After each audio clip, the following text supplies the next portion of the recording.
देखो अभी आप लोग सम देखो यहाँ पर, जिसके पास टेक्स्ट बुक है पेज नंबर,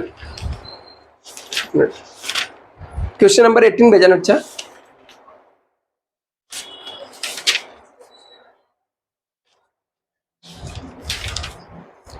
जिसके बाद बच्चा बुक है पेज नंबर 217 पे रहेगा, यदि ओल्ड टेक्स्ट बुक रहेगा तो। अदरवाइज आप लोग कंपनी के नाम से चेक करना है, एक्स वाई लिमिटेड करके सम दिया हुआ है। और यदि हम लोग ईयर की बात करें तो कौन से ईयर में एग्जाम में आया था, टीवाई बैप अक्टूबर 2018 में पूछा हुआ सम है। तो यहाँ पर ये सम का जो वेटेज है, इस टाइप के सम आएंगे तो आपको एग्जाम में 20 मार्क के आएंगे, अदरवाइज छोटा सम आएगा तो 10 मार्क का आएगा। अभी ये सम में क्या लिखा है, the following is the balance sheet of X Y limited which in the hand of the liquidator. एक बैलेंस शीट है एक्स वाई लिमिटेड का जो कि लिक्विडेटर को हम लोग को दिया गया है, लिक्विडेट करने के लिए, मतलब असेट्स बेच के पेमेंट करने के लिए आपको दिया गया है। यहाँ पर असेट्स है, असेट्स में आपको फिक्स असेट दिया हुआ है, स्टॉक है, बुक डेप्ट है, कैश है और प्रॉफिट एंड लॉस है। और लाइबिलिटीज में क्या है, लाइबिलिटीज में आपको दिया हुआ है प्रेफरेंस शेयर्स कैपिटल है 100 इज फुल्ली पेड अप है, और 2000 इक्विटी शेयर्स है 100 इज फुल्ली पेड अप है। इसके अलावा यहाँ पर 2000 इक्विटी शेयर्स दिया है और रुपीज 100 इज 75 पेड अप है, मतलब ये पार्टली पेड अप शेयर्स है, मतलब 100 रुपए का शेयर्स है और ये लोगों ने कितना पे करके रखा है, 75 पे करके रखा है। अभी यदि कंपनी लॉस में जाती है और 75 पर शेयर पे यदि 75 रुपए से ज्यादा लॉस हुआ तो कंपनी क्या करेगी, इन लोग से पैसा मांगेगी, क्योंकि लोगों ने फुल्ली पे नहीं करके रखा, फुल्ली पेमेंट नहीं है। यहाँ पर आगे लिखा है, यहाँ पर आगे लिखा है यहाँ पर loan from the bank on securities of stock trade creditors, यहाँ पे दिया हुआ है। जिससे यहाँ पे देखो क्या लिखा है, loan from the banks on securities of stock, बोलता है जो लोन है हमारा बैंक से है वो हम लोगों ने स्टॉक को क्या किया, गिरवी रख के लिया, मतलब स्टॉक को हम लोगों ने सिक्योर करके लिया है। आगे ट्रेड क्रेडिटर दिया हुआ है, मतलब लायबिलिटीज है। नीचे आगे एडजस्टमेंट में देखो क्या लिखा है,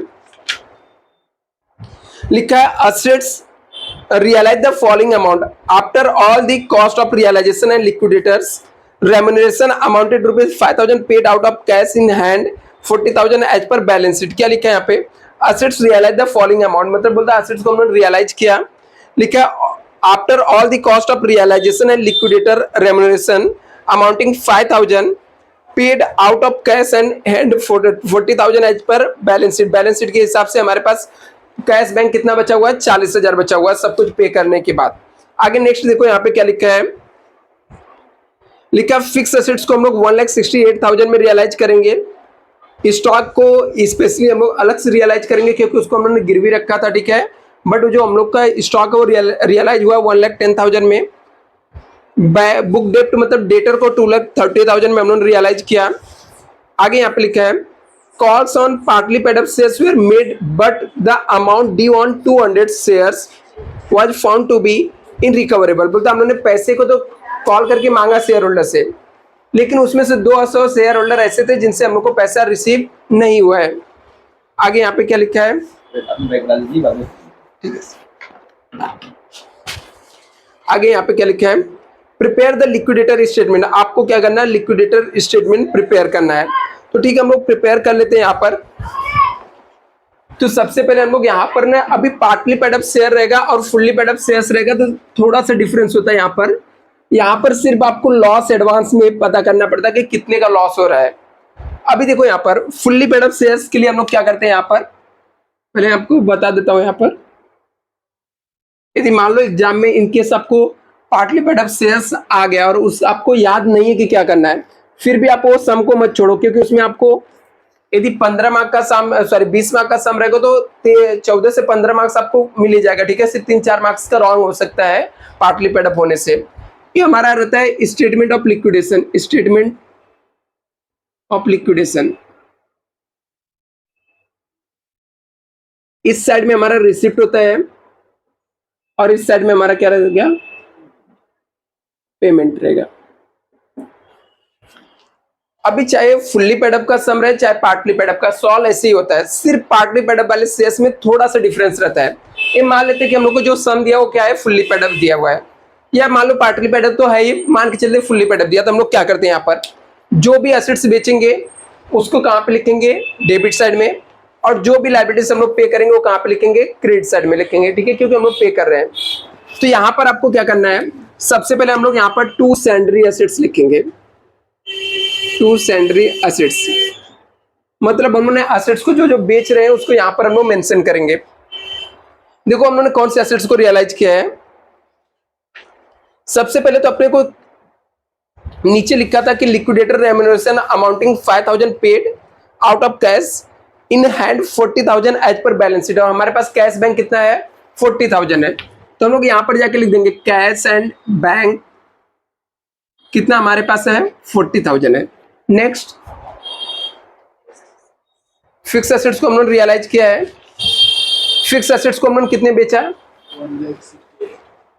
फिक्स एसेट्स को हमने सोल्ड कर दिया 1,60,000। याद रखना चाहिए आपको किस समय, मान लो एग्जाम में आ गया, आप लोग सिर्फ एक दिन पढ़ के जा रहे हो, ठीक है, आपको पता नहीं है, ठीक है, मान लो ये चैप्टर आ ही गया, आएगा ही वो तो कंफर्म आएगा, ठीक है, कुछ भी नहीं समझ में आता मान लो, क्योंकि हम लोग क्या होता है लास्ट अभी एग्जाम के लिए 15-20 दिन है, तो 15-20 दिन में आप लोग कितने चैप्टर पढ़ोगे, कम से कम 5 फाइनेंस के चैप्टर है, 6 कॉस्ट के है और 10 से 12 चैप्टर टैक्स के, ठीक है, बट टैक्स में से 4 चैप्टर जो रहते हैं पढ़ने होते हैं अपने को, जिससे सम आते हैं, बाकी तो थियरी रहता है। यहाँ पर इतने चैप्टर पढ़ के जा रहे हो प्लस थियरी, आपको मान लो नहीं याद आ रहा तो क्या करना है, जितने भी एसेट साइड के आइटम रहेंगे सिर्फ उसको नीचे चेक करना है, नीचे यदि उसका कोई नया अमाउंट दिया रहेगा तो उसको उठा के इस साइड लिख देना और लायबिलिटी साइड में जाना, बस उसके कर्जे को, कौन से कर्जों को कब पेमेंट करना वो याद रखना है और वही अमाउंट को उठा यहाँ पर लिख देना, ठीक है। तब आपको यदि 20 में से 20 नहीं मिलेगा तो 20 में से 12, 13, 14 मार्क्स आपको इजीली मिल जाएगा, ठीक है। तो ये इतना याद रखने का, यदि आपको कभी नहीं आता कोई चीज तो कैसे सॉल्व करना ये पता रहना चाहिए। मतलब 80% सम कोई भी राइट कर सकता है, 20% के लिए सिर्फ आपको क्या करना रहता है, दिमाग लगाना रहता है। जैसे ये सम है, अभी हम लोग को जितने भी एसेट्स के रीवैल्यूड दिए रहेंगे ना, सबको हम लोग कहाँ पे लिखेंगे, डेबिट साइड में। जैसे हम लोगों ने कैश बैंक का लिख दिया, फिक्स एसेट्स को हमने 1,68,000 में बेचा, दूसरा कौन सा आइटम को बेचा हमने, स्टॉक। स्टॉक को हम लोग सेपरेटली इसलिए लिखेंगे क्योंकि उसके ऊपर एक देखो दिया था हम लोग को बैलेंस शीट के अंदर, देखो एक सिक्योर्ड था, यहाँ पर बैलेंस शीट के अंदर देखो लायबिलिटी साइड में दिखा है सेकंड लास्ट में, loan from bank on secured of the stock, बोलता है जो लोन है ना बैंक से और हमने सिक्योर्ड रखा था, स्टॉक को गिरवी रख के लिया था। अभी हमने बैंक से लोन जो है गिरवी रख के लिया है तो उसको हम लोग साइड में रखते हैं, उसको बाद में लिखेंगे। नेक्स्ट आइटम देखो क्या दिया है, बुक डेप्ट को हमने रियलाइज किया कितने में, 2,30,000 में। नेक्स्ट क्या दिया है, बाकी तो कॉल करके पैसा मांगा, नहीं मिला वो सब अलग किस हो गया, ठीक है। आगे हमारे पास अभी इतना हमारे पास पैसा, तभी हम लोग आएंगे वो पर्टिकुलर एसेट्स को सोल्ड करेंगे जिसको हमने सिक्योरिटी के तौर पे रखा था, मतलब गिरवी रखा था जिसको, तो इसके लिए यहाँ पर लिखने का टू सरप्लस एंड डेफिसिएट, मतलब वो स्टॉक बेचकर हमारे पास सरप्लस में पैसा बच भी सकता है और शॉर्टेज भी हो सकता है, कम भी हो सकता है, ठीक है, क्योंकि हमने जितने का लोन लिया है यदि उससे ज्यादा वैल्यू में बिक गया तो उसको हम लोग सरप्लस बोलते हैं, यदि उससे कम में वैल्यू में बिका तो उसे हम लोग क्या बोलते हैं, डेफिसिएट बोलते हैं। तभी इसमें देखो क्या लिखा है, उसने हम लोगों ने स्टॉक को कितने में सोल्ड किया, स्टॉक का वैल्यू कितने में दिया था, 1,10,000 में हमने सोल्ड किया। अभी चेक करो जाके सब में, देखो बैंक लोन कितना दिया था, 1 लाख था, तो यहाँ पे लेस करने का, लेस बैंक लोन कितना 1 लाख है, तो हमारे पास आउटर कॉलम में अमाउंट कितना आ जाएगा, मतलब 10,000 रुपये सरप्लस हो गया था। मतलब हम लोग को जो स्टॉक गिरवी रखा था उसको 1,10,000 में हम लोगों ने बेचा, और जिस गिरवी रखा था इसलिए बैंक का जैसे वो सोल्ड हुआ सबसे पहले बैंक ने अपना लोन का अमाउंट कट कर लिया, जो एक्स्ट्रा पैसा था वो बैंक ने हम लोग को कंपनी को रिफंड कर दिया। अभी सब मिला के पता चला कि कंपनी के पास इतने सारे पैसे हैं, इसमें से कंपनी को पे करना, तो मैंने लिख कर भी लास्ट टाइम दिया था, ठीक है, कि सबसे पहले हम लोग लिक्विडेशन एक्सपेंसेस पेमेंट करते हैं। किसको पेमेंट करते हैं, हाँ, तो ये याद कर लेने का, या तो जो मैंने लिख कर दिया था लास्ट टाइम बस वो याद रखने का, आपको ऑटोमेटिक राइट हो जाएगा सम। लिक्विडेशन एक्सपेंसेस हम लोगों ने पे किया, तो सम में लिखा था लिक्विडेशन एक्सपेंसेस अमाउंट कितना है, 5,000 है, कुछ ऐसा समथिंग लिखा था। देखो यहाँ पे लिखा था टेबल के नीचे, assets realize the following amount after all the cost of realization and liquidators remuneration amounted rupees 5,000, मतलब कॉस्ट नहीं दिया, रेमुनरेशन दिया, ठीक है, कॉस्ट ना देखियो क्या दिया है, रेमुनरेशन दिया, तो कोई दिक्कत नहीं, लिक्विडेटर रेमुनरेशन लिखेंगे, पेमेंट साइड में अमाउंट कितना आ जाएगा, 5,000। अभी हम लोगों ने क्या किया, ठीक है, वापस से समझते हैं। सबसे पहले हम लोगों ने जो भी एसेट था, जिस भी वैल्यू में वो सोल्ड हुआ, उसको हम लोगों ने कहाँ पे लिखा, डेबिट में। पेमेंट करते समय सिर्फ लायबिलिटीज के पे करने की स्टेप आपको याद रखना है। अभी हम लोगों ने यहाँ पर पेमेंट करते समय सबसे पहले लिक्विडेटर रेम्युनरेशन को पे करते हैं, वो पे कर दिया। अभी हम लोग आते हैं वापस से, ठीक है, लायबिलिटीज साइड में आके चेक करेंगे क्या डिबेंचर दिया है, क्या सब में डिबेंचर है। सिक्योर लोन, लोन को देखने के नहीं सिक्योर, क्योंकि ऑलरेडी पे हो गया, सबसे पहले वही पेमेंट होता है, नहीं दिया है। इसके बाद क्या दिया हुआ, जिसको पेमेंट करना है, ट्रेड क्रेडिटर। क्या है, ट्रेड क्रेडिटर है। तो ट्रेड क्रेडिटर को कितना पे करना है, कितना अमाउंट है,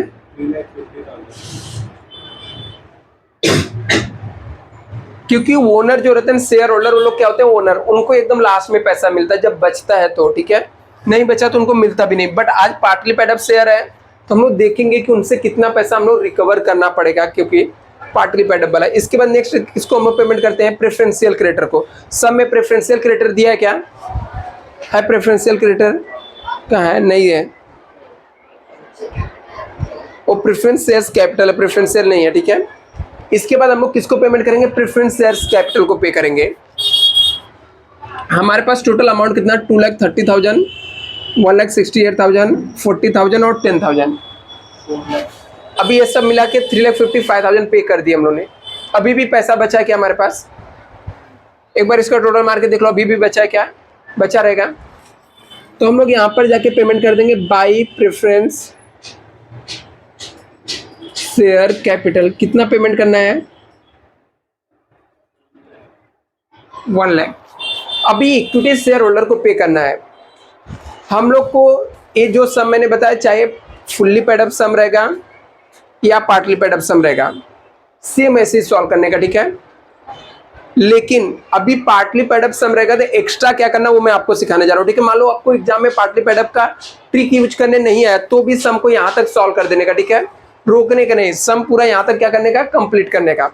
अभी हम लोग को क्या करना पड़ेगा, एक्चुअल लॉस फाइंड आउट करना पड़ेगा। एक्चुअल लॉस ये कैसे पता चलेगा, टोटल बैलेंस हम लोग निकालेंगे या हम लोग कैश निकालेंगे, ठीक है। कैश या बैंक बैलेंस हमारे पास, क्या हो गया बच्चा, अभी दिख रहा है क्या,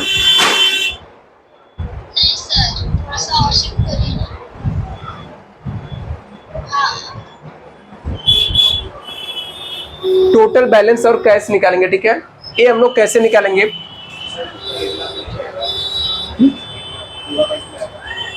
कितना, और अपने को प्रेफरेंस शेयर कैपिटल कितना दिया उस समय, इस साइड के ज्यादा है ना, हाँ तो ज्यादा है बच्चा, तो एक कर्जे को हम लोग पे कर रहे हैं तो हमारे पास पैसा बचा है ना, नहीं अभी भी 70,000 ही बचेगा, 70,000 बचेगा, ठीक है। तो अभी मतलब हम लोग को पैसे खत्म हो गए, ठीक है। ये सब का टोटल मारा पूरा 448 हुआ सबका, और हम लोग ने 3,55,000 पे कर दिया, तो कितना बच रहा है,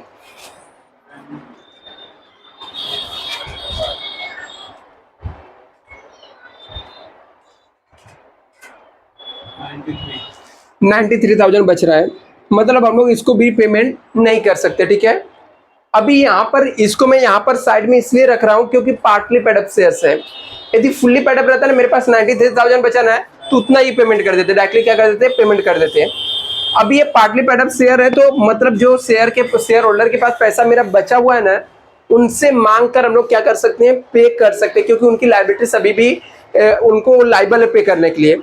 तो उसके लिए हम लोग बैलेंस पहले निकालेंगे। तो हमारे पास टोटल पैसे कितने आए, तो हमारे पास देखो कैश बैंक में 4,000 रुपये थे, ये फिक्स एसेट्स बेचा था कितना, 3,68,000 आया था, बुक डेप्ट से कितना आया था, 2,30,000 आया था, और स्टॉक बेचा था तो 1,10,000 आया था।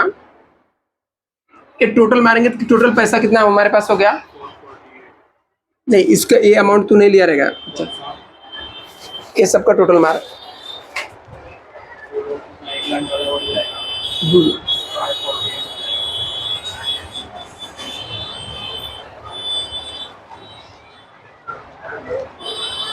कितना है,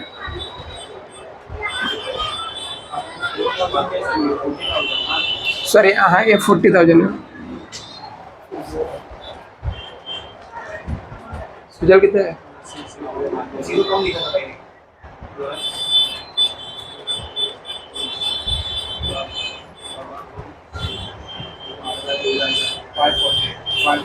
फाइव लैख 540 लाख अमाउंट है टोटल, ठीक है। हमारे पास टोटल पैसा था 5,48,000। रूल क्या बोलता है, सबसे पहले जो भी पैसा रहेगा उसमें से सिक्योर लोन पेमेंट करने का, ठीक है। जो बैंक लोन था, तो बैंक लोन हमारे पास कितना था, बैंक लोन हमारे पास कितना था, 1 लाख था।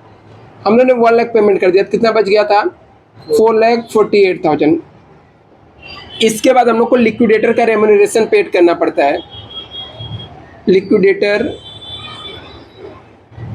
रेम्यूनरेशन पेड करना पड़ता है, तो कितना पे किया हम लोगों ने, 5,000। इसके बाद पैसा हमारे पास अभी भी बचा था, तो हम लोग ट्रेड क्रेडिटर को पेमेंट करेंगे।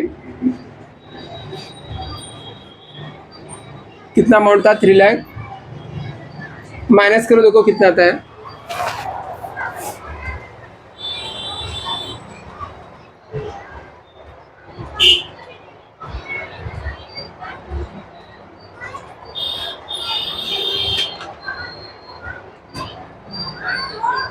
कितना, 93,000 था। यदि मैं यहाँ पर इसमें से लेस करता हूँ, प्रेफरेंस शेयर्स कैपिटल को पेड करता हूँ, तो प्रेफरेंस शेयर्स कैपिटल को कितना पे करना था हमारा, 1 लाख है। इक्विटी शेयर कैपिटल को कितना पे करना है, कितना अमाउंट, 2 लाख से, 2 लाख से है ना। और एक और दूसरा भी इक्विटी शेयर कैपिटल था ना, उसको कितना पेमेंट करना है, इक्विटी शेयर्स कैपिटल कितना पेड करना है, 1,50,000।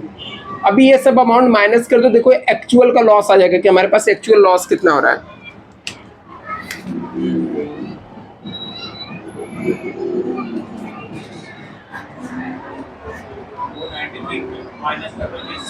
हाँ, 93 में से ये सब अमाउंट माइनस कर दो,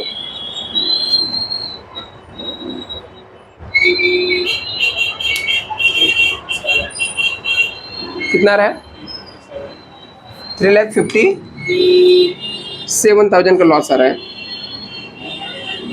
अब ये 3,57,000 का जो लॉस आ रहा है, नंबर ऑफ शेयर्स देखने का कितने थे हमारे पास, equity share number of shares कितने दिए हैं,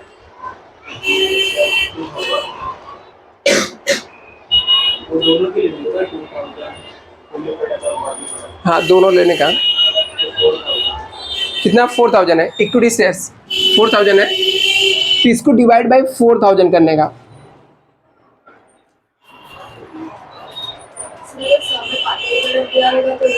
तो ये करके अपने को देखना पड़ेगा एक्चुअल में लॉस कितने का हो रहा है, कितना,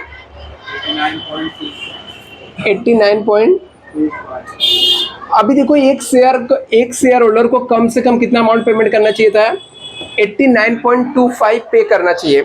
तो अभी कुछ शेयर होल्डर ने 100 रुपये पहले से पे करके रखे हैं, कुछ शेयर होल्डर ने कितना पे करके रखा है यहाँ पर कितना पे करके रखा है, 75 ना, 75। तो जिन शेयर होल्डर ने 75 पे किया, माइनस करने के इसमें से उनसे कितना हम लोग कंट्रीब्यूट कराएंगे, 14.25 कंट्रीब्यूट करना था। अभी इसमें से कौन से शेयर होल्डर थे, एक total number of share holder कितने थे, 2,000 थे। तो सब में अपने को बोला कि 2,000 में से ना 200 ऐसे हैं जो हम लोग को मिलने वाले नहीं है। कहाँ पे ऐसा लिखा था, टेबल के नीचे देखो लिखा था, यहाँ पर कहाँ पे लिखा था, पीछे लिखा था calls on partly paid up shares were made but the amount due on 200 shares were not found to be unrecoverable. मतलब उनसे पैसा हम लोग को नहीं मिला 200 शेयर होल्डर से। तो इसका मतलब सिर्फ कितने शेयर होल्डर से पैसा मिलेगा, 1800 शेयर होल्डर से मिलेगा। कितना, 14.25 मल्टीप्लाई करो,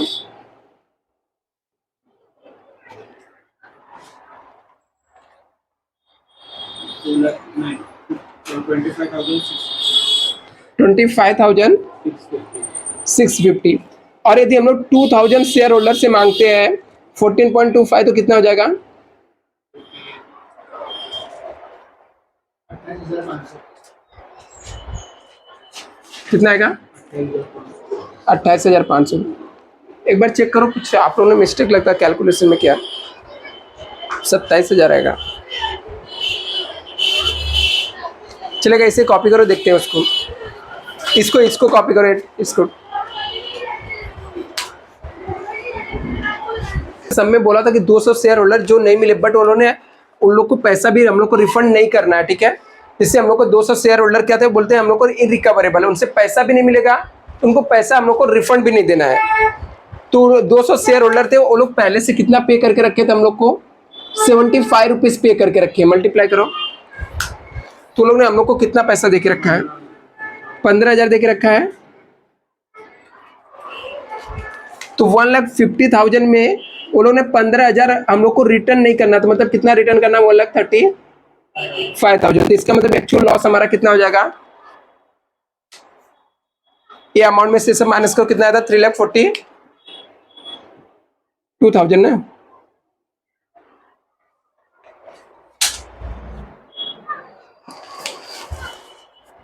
चलो कॉपी करो इतना।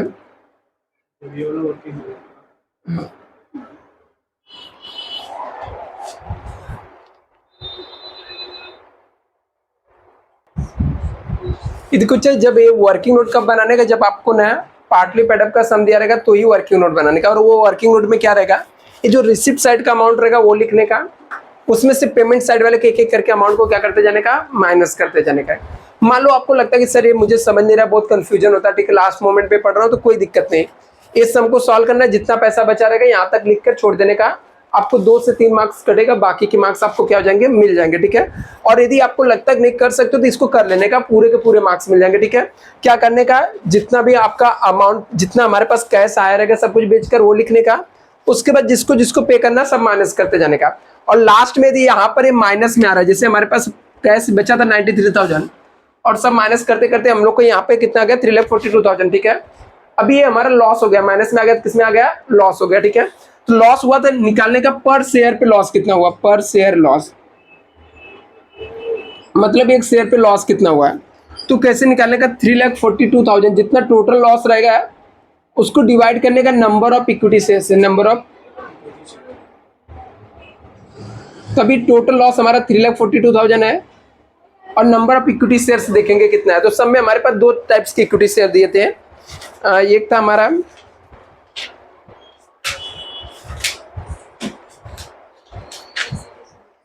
हम लोग का 100 रुपीज का था, 75 पेडअप था, और एक 100 रुपीज का था फुल्ली पेडअप था। और दोनों में कितना 2,000 शेयर थे, मतलब कितना था टोटल 4,000 था। बट यहाँ पर हम लोग को सब में ऐसा मेंशन किया था 200 शेयर होल्डर मिलने वाले ही नहीं है। तो 200 शेयर होल्डर नहीं मिलने वाले, मतलब कितने शेयर है, 1,800 प्लस 2,000, टोटल हो जाएगा 3,800। तो डिवाइड करो कितना आ जाएगा, 90 आ रहा है। अभी हमारा 90 आ रहा है। अभी देखने का, एक शेयर होल्डर है जिसने हम लोग को पूरा 100 के 100 रुपए पे करके रखा, उससे कुछ पैसा मांग सकते हैं क्या हम लोग, नहीं, क्योंकि उसने उल्टा 100 रुपए ज्यादा देके रखा, तो उसको 10 रुपए हम लोग क्या करना, रिटर्न करना है। एक दूसरे जो शेयर होल्डर है ना, वो लोग ने हम लोग को कितना पे करके रखा है, 75 पे करके रखा है, ठीक है। 75 पे डब वाले जो है उनसे हम लोग कितना से कितना मांग सकते हैं, 15 रुपए मांग सकते हैं। 50 रुपीज वो लोग क्या करेंगे, कंट्रीब्यूट करेंगे। कंट्रीब्यूट मतलब 15 रुपए वो लोग और कंपनी को देने वाले हैं। तो जो कंट्रीब्यूट करने वाले रहेंगे ना, वो अमाउंट को जाके यहाँ पर लिखने का, टू इक्विटी शेयर्स कंट्रीब्यूशन कितना आएगा वो देखने का। अभी देखो यहाँ पर ऐसा बोला कि 200 शेयर होल्डर नहीं मिले, इसलिए हम लोग 1,800 शेयर ले रहे हैं, ठीक है। यदि सब में ऐसा मेंशन ही नहीं किया रहता कि 200 शेयर होल्डर नहीं मिले, तो हम लोग पूरे के पूरे 2,000 शेयर लेते हैं और जितने का कंट्रीब्यूट करना है उससे मल्टीप्लाई कर देते हैं। तो अभी यहाँ पर इसने 1,800 है और हर एक शेयर होल्डर कितना कंट्रीब्यूट करना है, 15 रुपए, कितना आ जाएगा, 27,000 आ जाएगा। अभी देखने का कितना पैसा है, ठीक है। अभी इसका टोटल मान लेने का, तो इसका कितना 4 लाख कितना टोटल आ रहा था इसका, नहीं उसके अंदर तो वो भी हम लोगने लिया था ना, इसका टोटल मारो।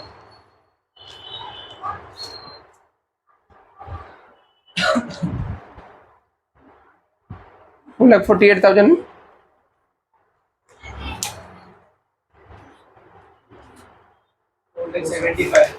अभी हमारे पास 4,75,000 था। इसमें से 5,000 ये पेमेंट कर दिया, 35,000 इसको पेमेंट कर दिया। दोनों माइनस करने के देखो पैसा कितना बचा हुआ है।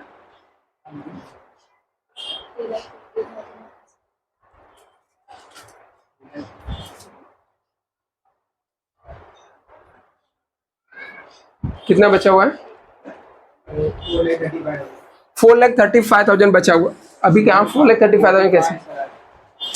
4,75,000 है, इसमें से 3,50,000 माइनस करो और 5,000 माइनस करो।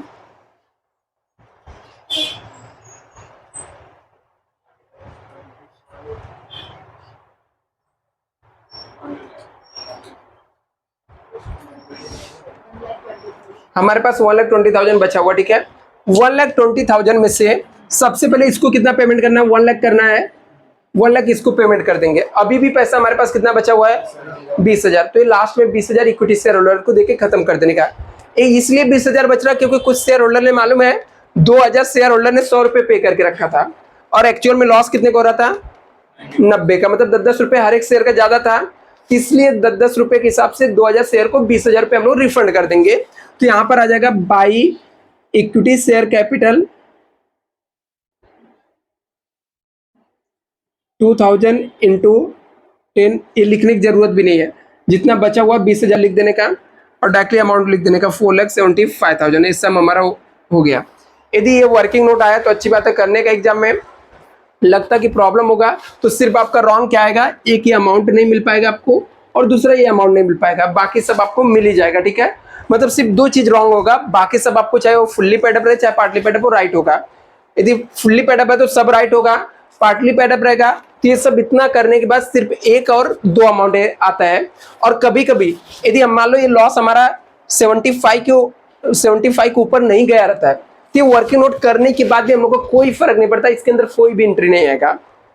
जब ये इसमें एंट्री तभी आएगा जब हमारा लॉस ज्यादा रहेगा और पेमेंट क्या रहेगा, कम रहेगा। यहाँ पर जल्दी से इसे कॉपी कर लो, सम कंप्लीट हो गया, फिर दूसरा सम करते हैं हम लोग।